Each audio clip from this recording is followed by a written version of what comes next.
So, hello everybody, and welcome back to my YouTube channel. Today, with me, I have a very special guest, a very hardworking person, Mr. Omkar Godge.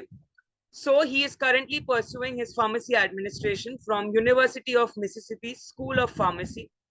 Sir has various delegates and allocates on his name.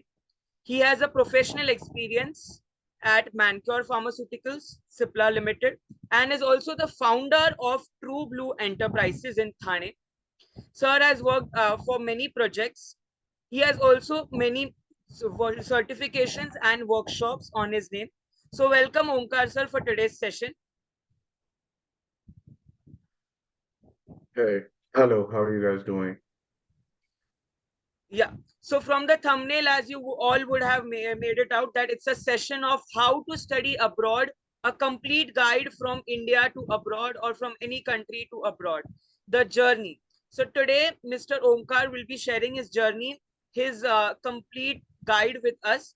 So the first and the most common question of all the aspirants, what are the various scholarships, any fellowships, or do you have any names that are available for studying abroad?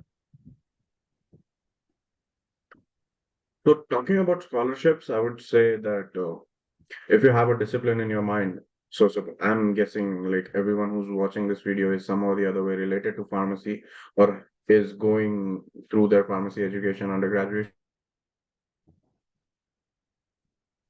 There are specific scholarships that apply to pharmaceutical industries, and the ones that you're probably if you're a working professional or if you're someone who wants to work in the industry, your company can probably like fund your education abroad. That's one way. And the other way, which is the most common way, is through getting a teaching assistantship or a research assistantship. So while you start your application procedure for getting into a master's program or a PhD program or whatever, whatever you simultaneously apply for a teaching assistantship or a research assistantship during your application procedure, or the scholarship, you can find out more about it once you come to the US. So what I'm going to talk about is mostly about the United States. So there are other scholarships which are in general, which is the one that I know is the Fulbright Nehru Scholarship, but I haven't really heard of a lot of students getting those. So what I would ask everyone is to like stick to the positions. These positions, they come up with a tuition waiver and also they give you a stipend which helps you to sustain yourself. So the only way to like have a research assistantship position or a teaching assistantship position is to have good academic background. And by academic background, I mean for teaching assistantship, if you have had any exposure with teaching, or if you're like, oh, if you're good with a particular subject, you can approach the professor and ask him if he can like help you out with something, or you can help him out with and taking care of the attendance and all of the basic course that a teaching assistant has to do. So that way you build your rapport with the professor, and then probably he can just get you onto his team, and then your education is going to be funded by his grant or whatever the way he wants you to get funded. It's kind of opposite for what research assistantship is. So for research assistantship, they definitely look into your background. If you have had some papers published, if you have had some good writing experiences in the past, like writing for newspapers, articles, or any kind of writing experience. And one thing that they usually consider is your papers, like how many papers have you written. Even if you have like one or two papers at the max, that's fine. But it's a little bit different from the stereotypical pharmaceutical industry. So my work and the work that we do here at University of Mississippi School of Pharmacy. So our School of Pharmacy, it has three departments. One is the pharmaceutical sciences, the other one is the biomolecular sciences, and the third one, it's the pharmacy administration. So I am in the Department of Pharmacy Administration, and most of the work that I do is related to HEOR, and HEOR is more popularly known as health economics and outcomes research. How many of you have that idea? But most of our work revolves around data, and we don't usually do lab work. So I am not the person who goes into the lab, does drug testing, does titrations and all of that stuff. Our work is mostly dealing with insurance companies, claims data, then policy. We influence the policy making, we influence the healthcare decision making, we work on drug repurposing. So that's what we do. And most of my work is based like data based. So me to get a for a research assistantship, since we work on data, we need to have some data analytical skills. So you need to know softwares like SAS, R, Python, SPSS, all of these basic softwares. If you know at least a little bit about it, if you have like a beginner level proficiency in those softwares, you can definitely get a research assistantship, because the research assistantship, especially in our department, it works uh, with the Mississippi State uh, drug utilization.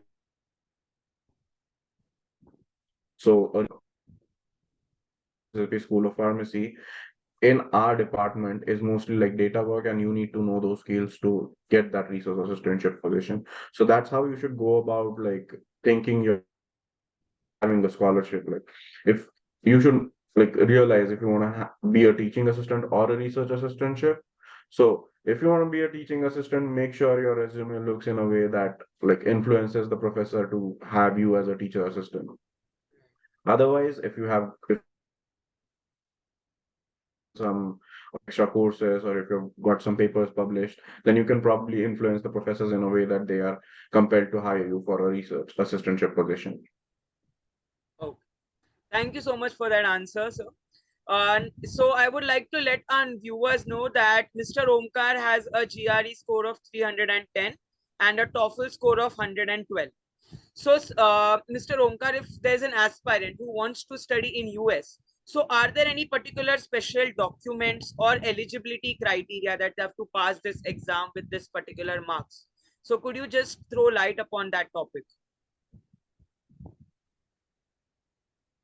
So talking about GREs and TOEFLs, I'm not really sure if GRE is any longer required for most of the colleges, because after this pandemic, I've heard that like almost like 60 to 70% of these pharmacy schools, they've waived off GRE as an admission criteria, and I think that's true within the whole whole the PhD. But I think it in some cases with for a PhD it might be required. But as far as masters, I don't think a lot of schools require GRE. But yeah, for you definitely need TOEFL. So TOEFL is basically your English proficiency. Still, they test your English proficiency so that when you come over here and if you are hired as a teaching assistant, you know how to communicate with the students. You know how to communicate with the American students, with the international students. So that's why your English proficiency is checked. So the thing is, TOEFL is easy to score on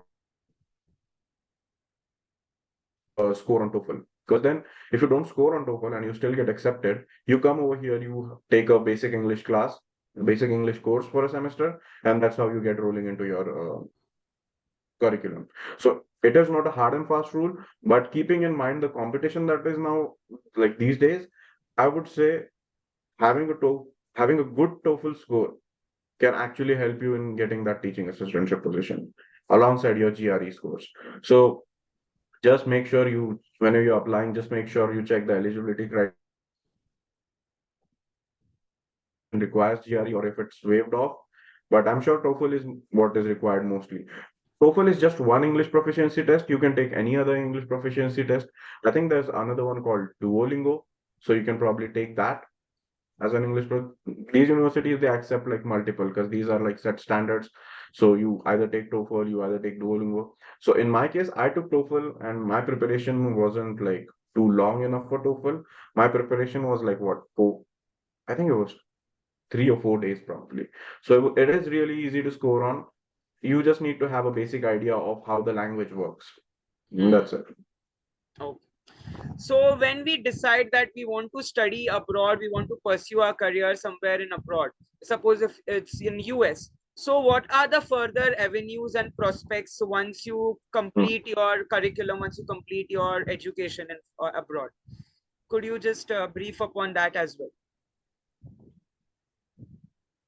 Okay, so once, so that highly depends on what graduate education you're pursuing. So if you're pursuing a master's, which is generally a 2 year course or probably a 2.5 year course, so there are two kinds of masters available. The other one is a thesis based. So project based, you just get your project done and you have your master's degree. For a thesis based, you do your thesis, you complete your thesis, and then you present it in front of your professors and you defend your thesis. So they're going to ask you questions. So it kind of varies with both of those, because a thesis is considered as more valuable because you've worked your time into it. Project is more like it's your professor's work and you just continue it. In case of thesis, there's still that kind of thing, but a thesis is considered to be more better projects, especially in our case, like in our field of pharmacy. Most of the programs that you'll find is are thesis based, I guess. So when you're done with your master's, suppose you're someone who wants to do pharmaceutical, like pharmaceutics or pharmacognosy. So a person from the pharmaceutics field, he can probably get into a pharma company and then start working and then work into the formulation area or something like those kind of like related roles. Allied About fields. the salary aspects, I'm not really sure of what exact numbers look like, but I can definitely tell you the numbers somewhat range from around 70,000 to an upper side up to like $100,000. Okay. So that's what the salary looks like. And in case of PhD, the salary is definitely is more because you now roll up into the position. So when you complete your PhD and you look for a job, you are definitely going to be above, and the growth process, it like cuts you from moving into a higher position when you do a master's. But with a PhD, there's no like a limit to your growth. It's Yes. you and how that happens. Right. So I've seen many people like doing higher researchers or assistant researchers, and then after your PhD, your prospect changes to you now become tend to go into the senior researcher position or something like that. And your salary is then range. So for PhDs, there's no set like range of salaries, but I would say anywhere between 120 to 140K something. Okay. Next question that comes to our mind, that once suppose we decide we crack the exams, we get admission in one of the finest universities. What about the accommodation? What about the lifestyle, affordability? And whenever you're far from your country, so even you would have been experiencing homesickness, or like it would be difficult for you to convince your family to study abroad. So could you just describe all of these topics, just give a glimpse about accommodation, lifestyle? So I'll answer that question. I'll answer that in a flow now, keeping in mind the timeline of how you come to US or how you go to any other country for your further studies. So I'll explain my scenario how it was so that you have a brief idea of how things look like. Would be. So I started my whole like process back in December to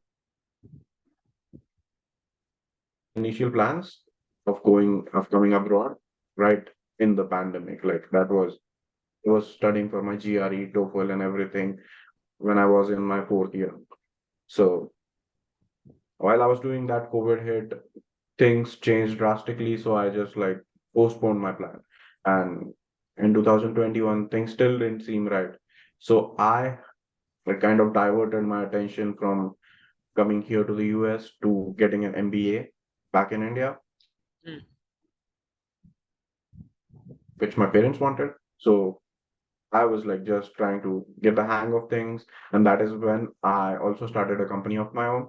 So I had my company going on. Side by side, I used to like just look at the books for MBA preparation and everything. And I think I scored like really bad on the CAT exam. I realized it late in November. Like I think the CAT exams happen in November, so I think Yeah. probably December 1st or 2nd, I might mess the whole thing up with my MBA because I didn't really want to do it. So I started thinking about other options because I was now looking up for and further education because I knew just doing an undergrad wouldn't be sufficient enough for my prospects. So when I started like looking up into things, I had my earlier plans. So I had my colleges shortlisted. I knew the whole process when I was preparing earlier when I was in my fourth year. But now I took that in a serious note, and then within a span of like my GRE slots, I did my TOEFL slots. So my GRE, I think I gave it somewhere in the middle of December, like around 15 December or something. And I think 2 or 3 days later, on 18th, I had my TOEFL exam. That's how I went about it. So after that came the bigger part of convincing my parents. Hmm. Because the thing is, I had to convince my parents that I already have a firm of my own, which was doing really well in within the first 6 months. So I didn't want to leave it. That was another part. My dad didn't want me to leave that. And then there's this Indian mom expression wherein they don't want you to. Right. Yeah, it's kind of difficult to convince your parents, but how I convinced them. So my dad was like, "You can go for an MBA. Why do you want to go anywhere abroad and then stay away? Try to figure out things on your own. We have everything." So all of that typical Indian, Hmm. what do you say, the conversations that happen at home. Conversations, yeah. Yeah. So I like he was very he was very energetic and like he was very helpful when it came BA college, but he was a complete opposite when I discussed about coming here. So I tried to like justify things of how taking loan works and how repaying that loan works, even if you do an MBA or even if you do a master's over here. Master. I had to explain him that.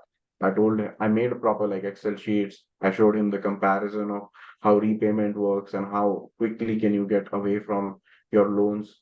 So anywhere, if you take a loan of anywhere of like 10 to 20 lakhs for your MBA, which is like the industry standard now for MBA college fees. So if even if you take like 15 lakhs of loan, you're gonna feel like pain for like next 6 to 7 years. Hmm. Repaying those 10 to 15 lakh, it's gonna take you next almost 6 to 7 years because the job salary perspectives in India are not as great as even if you get a salary of like 10 lakhs, it's going to take you time to save that money, then pay off your loan. That is somewhere around 5 to 6 years easily. Here, when you come into the US, things change a little bit because even if I have a loan of like say 40 lakhs for my education, I'm sure that after 2 years, my salary my 1 year salary is going to cover the whole 40 lakhs within just like next year. So probably 2 years. And I've seen students who have like who have cleared their loans in the first 6 months of their job. So it isn't really hard. So getting away from that burden is, I think, one more thing that you should consider if you're confused about going for an MBA or going for an master's. And I Master. think that's very common in the pharmaceutical industry right now. People are kind of diverting towards the pharma MBA culture or like Yes. going into the MBA fields, or either they're going for a master's, be it in India or be it here. So with that said, I think that was how my journey looked like, Yeah. how convincing my parents, how all of those. Do you follow up question to that? Yes, you have answered all of the questions, and it was really nice to hear your journey. Like, I hope the future aspirants who are watching the video would definitely take an inspiration Mhm. that you should never give up. Even if you just prepared for 4 days and you scored pretty well in TOEFL. So Yeah. one thing that justifies his success is his hard work and his perseverance, that he wants to do something. He didn't leave his company. He has his own company in Thane, but he's working on that. He's working in that as well, so that's a great thing. Last question for today. Suppose if not US, if there's a student who wants to go abroad, but he didn't get any college, any university in US, any other country you would suggest where pharmacy as a particular field would be a boon ahead or would have a greater scope other than US?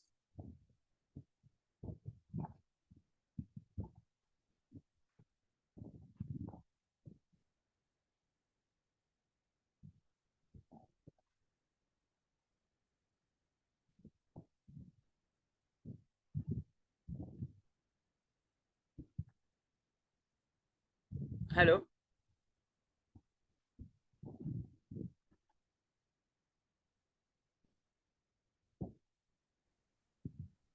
Yeah. Okay. So I think the first thing that you need to consider when you want to go in for your further education in pharmacy. So just like for me, I was more focused towards doing some pharmacoeconomic research or like health economics and outcomes research. My future job prospect was to do something with consulting firms and everything. Mm. So I think that's very important to know what your interest looks like. So suppose you're someone who's interested in pharmaceutics, then I think figuring out a college that does some work in pharmaceutics, these colleges, some of these colleges, they won't do work on all of those fields. Like if you want to do something in pharmaceutics, or if you are someone who's looking for pharmacognosy, you probably won't find everything at one place. So it's Mm. really important to like check these colleges' website, then try to figure out what professors are in there, what their research looks like. So most Right. of for these pharmaceuticals, for pharmaceutics people, I know that our school definitely has a pharmaceutics lab. So yeah, I mean, there are professors who work on cancer research, or there are some professors who work on oral dosage forms, Mm. or like novel dosage forms, or so, there, I think there's someone who works on nanoparticles as well. So it's important to understand the fact that choosing a country doesn't matter, but choosing college that gives Yeah. you what you want to do. So, but still, to answer your question, in the United States, there which actually offering what you want. So, I don't think for a lot of students, University of Mississippi is a preference just because of the fact that the pharmaceutics department here, it it has a lot of things going. So you mostly would have heard of universities like University of Arizona, University Huh. of California, University of Southern California, or Northeastern University, New York universities. I'll tell you the reason why these universities are famous. They take a lot of students, but most of their focus is admitting students from the engineering background. Mm. So once you start hearing these names about universities in the United States from your friends who probably belong to an engineering background, they're going to tell you that these universities are good, these universities are fabulous, their campus is good. I think that doesn't matter much, but you don't see a lot of pharmacy students coming up on the platform and telling you which universities are good. Huh. Because our most learning anything nowadays is YouTube. And I think most of the videos that you find on YouTube are either going to be about business schools or engineering schools. Right. You really don't find a lot of knowledge or a lot of things about pharmacy schools. So it's important to talk to professors with whose research you want to like you like it and you want to work with them. So it's important to have that dialogue between you and that professor to understand what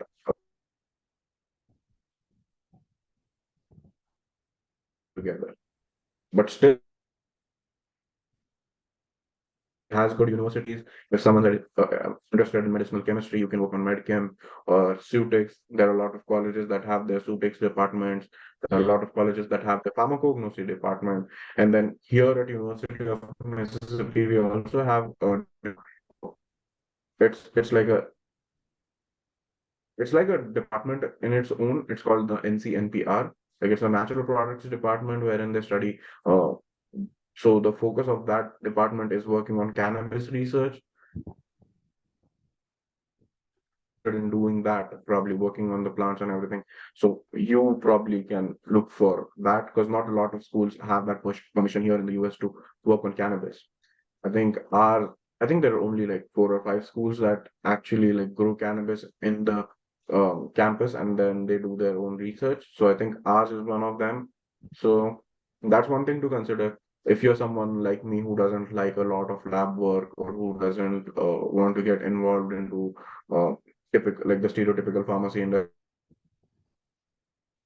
are fields like pharmacoeconomics, there are fields like regulatory affairs. You can look something into health informatics. You can also look for public health. So once you're in this health, there are a lot of areas that open up for you, but you need to decide what your interests look like. If you're someone who's interested in like typical pharmaceutical research, I think Ireland is one country where a lot of people go for their pharmaceutical studies. And then you also have some colleges in Canada, but I think I'm not really people usually go for regulatory affairs. And there are also some colleges that do like um, public health and that kind of research. So if you still want to work in labs and anything, I think pharmaceutics or probably someone wants to work in like on the atomic levels. So Right. you can really for biomolecular sciences because it's one of the booming fields. You have it's a mixture of both like your lab work as well as like I think that's something that so like depending on your interest that someone might love. So looking up for that, you can definitely find something. Yeah. So the next question is, what is the process of shortlisting colleges, and what about the accommodation process over there, like the food expenses and the overall accommodation? Could you just give us a glimpse about that as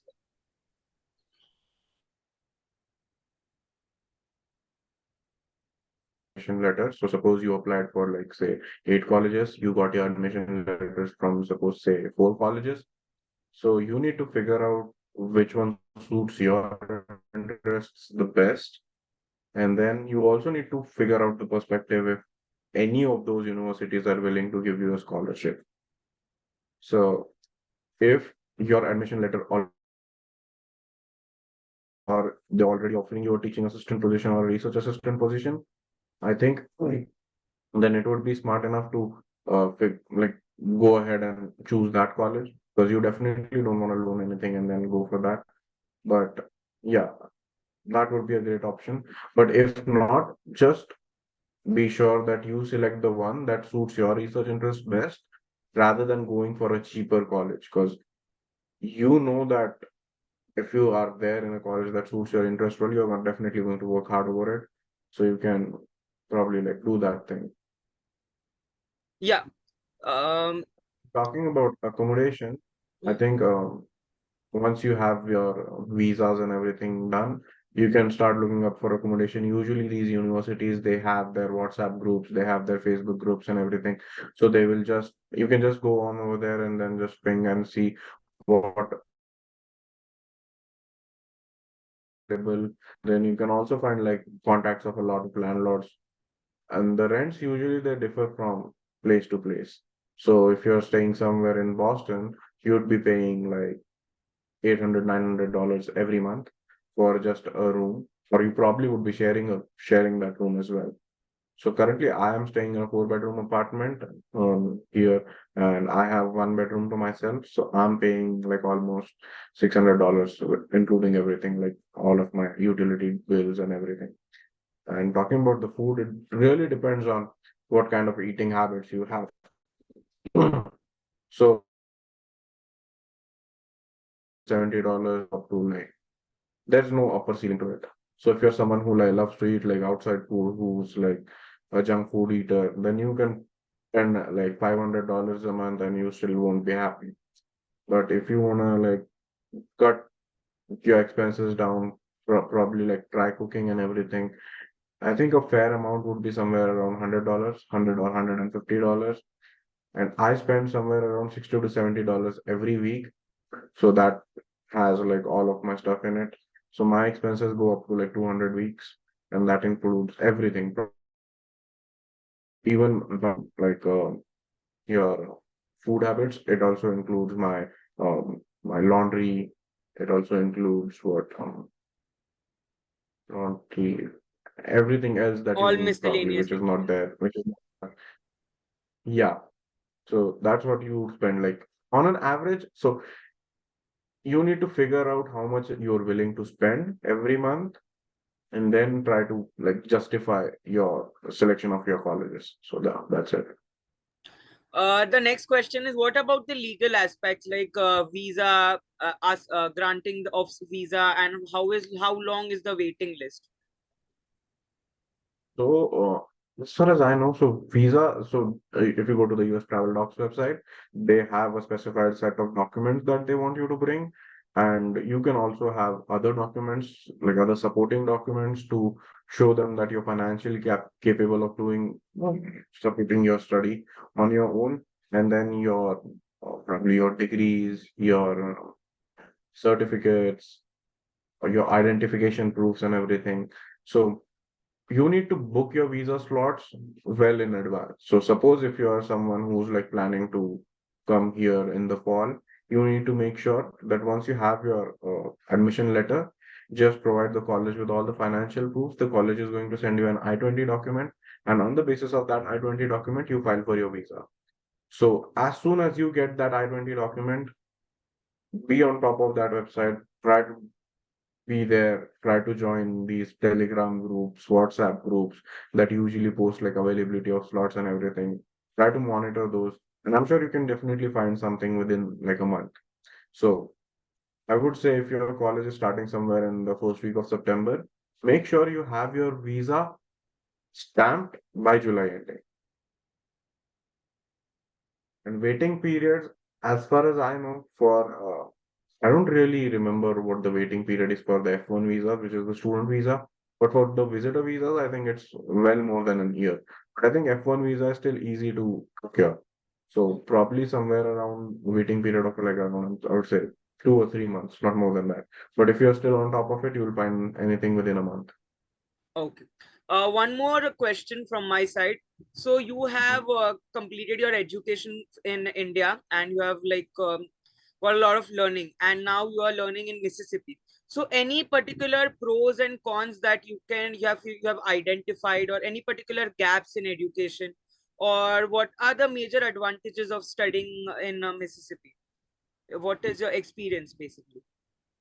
I would say I would reframe the question to not talking about Mississippi, but to the states as whole, because I wouldn't say there are gaps in the Indian education, but our education, it focuses more on the theoretical aspect. And one one downside is that we really kind of like still refer to those old textbooks back from 2000s and 2010s. Those techniques are no more required or they're no more used in the industry. So I think it is, in a way, it is good to build that basic conceptual knowledge, but we need to supplement that with like some applied knowledge as well. So when you come over here, you are no longer referring to textbooks. You most probably, so I think mostly all of the graduate students in our pharmacy uh, area, they refer to the current research that's going on, and that is by referring to articles, research papers. That's what you usually refer in your grad school. And there's a very, like, I would say like a 10 or 15% involvement of you referring to the books. Yeah, that's it, probably. Yeah.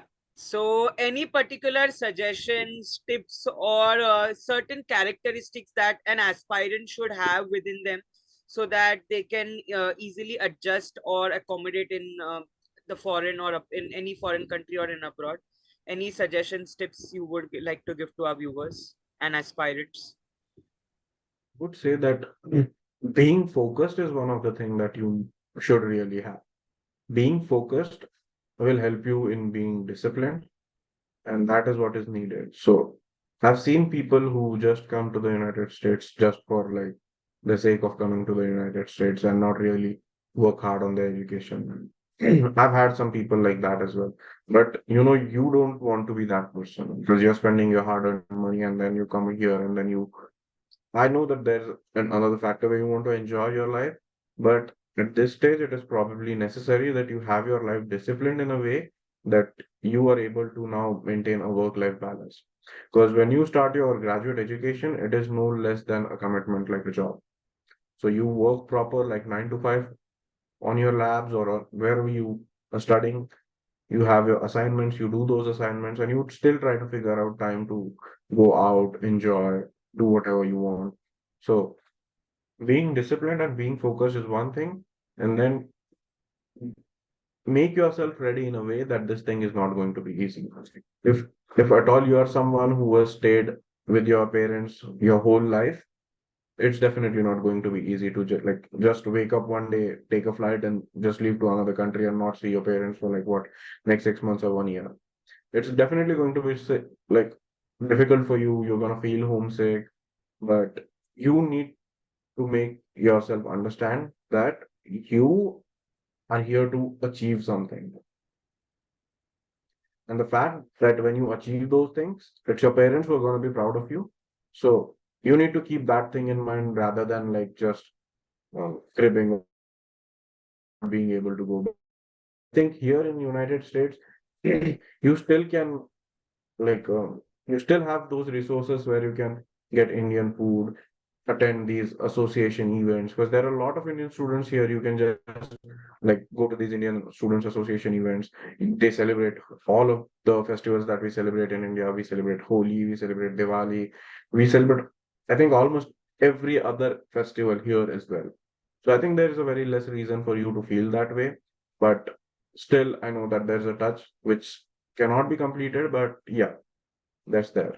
And I remember one thing when I was flying here, one of my friend he told me that once you move abroad, you are no longer uh, a resident of your country. Like you no longer belong to your place now. You are just a visitor to your own country now. Once you move abroad, so I think that's one thing that hit me a lot. So I think yeah. Yeah. So thank you so much for today's session, Mr. Omkar Ghodke. It was really an honor and a privilege to hearing it from you and knowing about your journey, your experiences, your struggles, and everything. And I hope that our aspirants would have definitely learned a lot and would have gained a lot of knowledge from this session. So thank you so much for joining today's session. Thank you.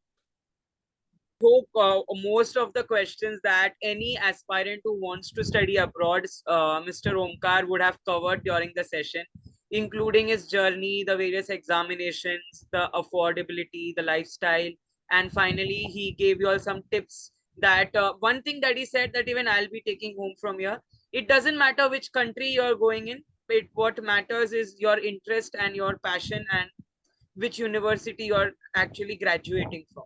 So one thing that is really appreciative from sir's side that he took out his time and shared his experiences and knowledge with us. So thank you so much for today's session, Mr. Omkar. And if viewers you all have any doubts, you all can Thank drop you so in the much for comment having section. me. Yeah, thank you so much. Thank you so Yeah, you can drop in the comment section. He's gonna answer it probably. If I have some spare time, I might just go onto the video and answer some. Or you can just find me on LinkedIn and much. Yeah, or just shoot me a message. I'll be happy to help anyone of you yeah, like fine. interested And you or can who go has and like any check other out doubts. sir's company as well and sir's LinkedIn profile as well. You'll get to know more about Mr. Omkar. Thank you so much, Omkar sir, and thank you so much to all the viewers. Welcome, welcome, welcome, and all the best to everyone who's planning for their future studies. May it be abroad or may it be in India or may it be whatever. So just work hard. That's the message.